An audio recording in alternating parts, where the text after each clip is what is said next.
Welcome into the Lantern Sports Wrap-Up Show. I'm your host, Casey Smith, and joining me today is Jacob Benge. We just wrapped up talking with some Ohio State football players here at our Wednesday media availability here at the Woody Hayes Athletic Center. And the talk of the town was about Tommy Eichenberg not talking, ironically. I mean, Jim Knowles said Tuesday that sometimes he just grunts at him and he doesn't really say anything. Tommy says he doesn't realize that. It could be true. The rumors could be true that he just grunts at him, could be mumbling.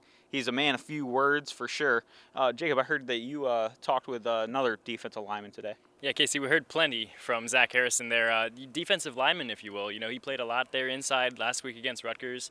He talked about how, he can slot in there at the three technique spot there on the defensive line. It's something that he came to Ohio State as a highly touted, highly recruited defensive end, but now he's getting slid inside there a little bit more inside Larry Johnson's defensive lineman.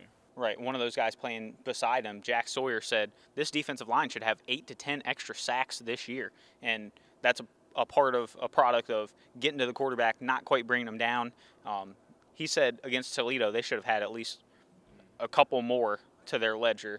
On the offensive side, Paris Johnson Jr. said the offensive line is really trying to be athletic, and that starts with some technology that they have where they measure how hard and how high you jump off a plate. So it's measuring the wattage, measuring the height that you jump, and that really plays a factor in the success of an offensive line, just how much power you can generate in pushing that defensive line and really winning the trenches battle. And Paris said he competes with Donovan Jackson. He said he doesn't care about anybody else. Luke Whippler said he doesn't care about jumping. That's what Paris said about Luke, but he said he's always striving to try and beat Donovan Jackson. So it'll be interesting to see what kind of power this offensive line can generate against Michigan State Saturday, Ohio State's first road test in East Lansing. We'll have all the coverage for you on Lantern Sports between the stories from Jacob and Stephen Kishbaugh and with the videos from myself and Gabe Burgraff.